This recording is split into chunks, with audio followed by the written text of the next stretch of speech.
Fala galerinha, muito bem-vindo a mais um vídeo aqui no canal do Guilherme Córdova. Se você não me conhece, eu sou consultor de um dos maiores bancos aqui no Canadá e eu só falo conteúdo do mercado financeiro. Se isso te agrada, já se inscreve no canal, solta o sininho e vamos pra cima. No vídeo de hoje a gente vai falar um pouquinho sobre como saber se as empresas estão caras ou se elas estão baratas. Tanto aqui no Brasil quanto no exterior, aqui no Canadá, aqui nos Estados Unidos, na certa, né?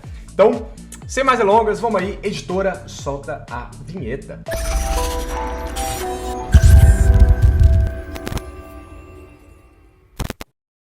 Galera, o que significa quando uma ação está barata? Qual o significado disso aí?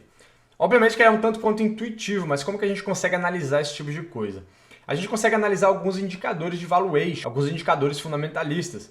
E alguns dos indicadores de valuation são o preço-lucro, o preço dividido pelo valor patrimonial por ação, por exemplo, preço pelo EBITDA, preço pelo EBIT, enfim. Tem várias coisas que a gente pode analisar, tá certo? O preço sobre o ativo, sobre o patrimônio líquido, enfim. Tem várias coisas que a gente pode analisar. E aí, basicamente, quando a gente está analisando uma empresa se está barata ou está cara, obviamente que é interessante a gente olhar o histórico da empresa, qual é o preço-lucro histórico, né? Ao pegar algum desses indicadores ou todos esses indicadores e olhar o histórico da empresa, médio, né? Como que ela está sendo precificada, e aí ver qual é o momento atual da empresa, tá certo? E, obviamente, com a perspectiva do setor, né, que ela está inclusa. E aí, quando você está fazendo esse tipo de análise, você também tem que analisar com outros pares do mercado, que é você comparar bananas com bananas. E aí você vai ter uma melhor situação sobre a empresa, como é que ela está situada. O oposto ele também é verdadeiro. Quando que a empresa está cara, né? Quando você tem o preço-lucro, quando você tem todos esses indicadores de valuation aí, sendo negociados por uma média histórica muito mais alta do que o normal. Então vamos dizer que uma empresa X está sendo negociada a um preço-lucro de 10 vezes. Ou seja, o preço dela está sendo negociado 10 vezes mais do que o lucro por ação. E aí, essa é a média histórica dela. Mais do que de repente a empresa está sendo negociada 30 vezes. Ou seja, o que você está pagando é 30 vezes o lucro por ação daquela empresa. Ou seja, nesse caso, ela está muito mais esticada ou cara do que o histórico dela de 10 vezes. E aí que você consegue determinar se a empresa está barata, está cara de uma forma bem simples, tá certo? Mas lembrando que você tem que comparar bananas com bananas. Não adianta nada você querer comparar uma empresa de energia com uma empresa de saneamento, com uma empresa de tecnologia, com uma empresa de agronegócio. Não funciona dessa forma. Você tem que pegar duas empresas do mesmo setor e fazer essa análise para ver se está fazendo sentido. E lembrando que o mercado, galera, no curto prazo, ele é muito indefinido, tá? No longo prazo, a cotação, ela tende a acompanhar o lucro. Fim de papo. É assim que funcionam as coisas. A empresa ela tem que dar lucro e a cotação vai acompanhar. Não tem o que fazer. Empresa que dá prejuízo ano após ano e ela continua dando prejuízo, bom, ela vai, né, cair pra caramba. Ou ela vai simplesmente não vai existir mais. Obviamente que existem várias empresas que são novas no mercado que elas estão focadas em crescimento e elas não vão dar lucro, que é muito comum, inclusive, de ver nos Estados Unidos. E às vezes você vê algumas precificações absurdas, né, empresas crescendo muito, porque tem uma perspectiva de crescimento muito grande. Agora, a partir do momento que essa empresa não dá o lucro esperado até o ano, né, ou até a expectativa X, ela vai cair pra caramba, né? Ou até perder praticamente todo o seu valor de mercado.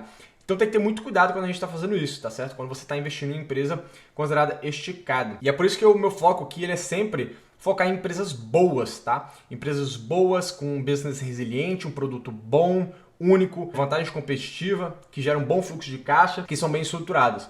Óbvio que uma empresa ou outra você pode colocar ali com um pouco mais de especulação, vamos dizer assim, que é nova, tem um produto novo que pode aí transformar o mercado, mas por conta da incerteza, é interessante você ter um capital pequeno naquelas empresas. E lembrando que no curto prazo, tudo pode acontecer, inclusive nada. A empresa pode não se mover e ficar parada um belo tempo aí também, sem acontecer nada, até o mercado meio que esperando alguma coisa acontecer na empresa para que ela mova, né, ou para cima ou para baixo. Tem muita empresa que ela costuma ficar na inércia ali durante muito tempo, ela fica parada ali e dali não sai, tá? É muito comum isso de ver também no mercado. E galera, todas essas precificações aí que a gente está falando aqui agora, uma empresa esticada, uma empresa barata, ela depende da expectativa do mercado. Imagina que você tem uma empresa como a Tesla, por exemplo, que tem uma expectativa muito grande em cima dela, né? Que ela vai gerar muita grana, muito lucro, muita receita, por conta do business dela, né? Que é muito diferenciado, os produtos, os serviços, tá? E aí existe uma expectativa muito grande para essa empresa. E é por isso que você vai ver todos esses indicadores de valuation muito esticado, muito cara, né? E nos Estados Unidos é muito comum você ver isso, principalmente nas empresas de tecnologia, tá certo? Do varejo também. Porque as empresas elas focam em crescimento demais, focam em muita pesquisa, tá certo? e essas coisas são caras. As empresas elas não focam em distribuição de dividendos, elas focam em crescer.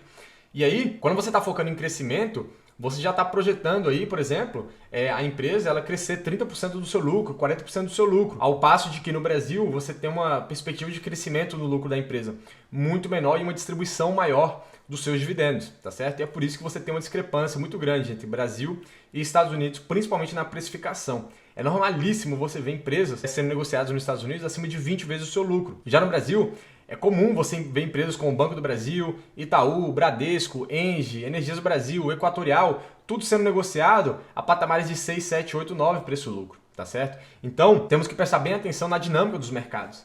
E porque o mercado americano ele é muito dinâmico, tem muito volume, tem muita grana rodando, o mercado ele acaba sendo um pouco mais eficiente, tá certo? Porque você tem milhões e milhares e bilhões de dólares sendo negociados dia e noite, segundo por segundo. Então você tem uma precificação, você tem um spread muito menor, tá certo? E por conta que você tem várias cabeças tendo diferentes análises, o preço acaba sendo mais justo do que no Brasil, em que um investidor institucional ele tem o volume e o poder de mudar o valor de uma ação só no estalo de dedo, porque eles têm muito volume. O investidor institucional no Brasil ele tem o maior volume na Bolsa de Valores brasileira, e isso é muito negativo, porque acaba tendo uma distorção no valor e no preço da empresa. E a pergunta é, vale a pena investir em empresas mais caras? Óbvio que vale, né? Você vê aí cases de, por exemplo, Apple, Google, Amazon, Tesla, Chipotle, Domino's, várias empresas que crescem ano após ano. Se você tivesse deixado de investir nessas empresas por conta do case de crescimento, para focar, não, eu quero dividendo, você iria perder grandes oportunidades de multiplicar seu capital de 10, 20, 30, 40 vezes, tá? Então, desconecta dessa ideia, tá? Existem várias formas de investimento.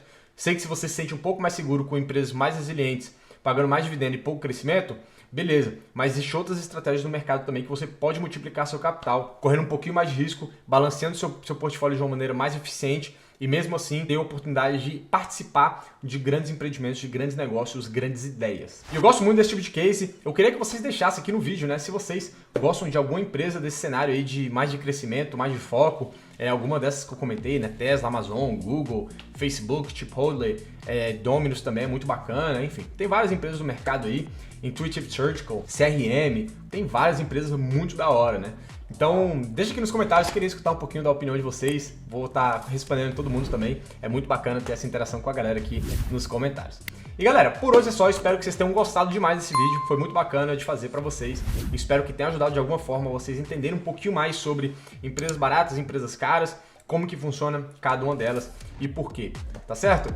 Tamo junto, valeu. Guilherme Cosma na área. Um abraço. Até a próxima.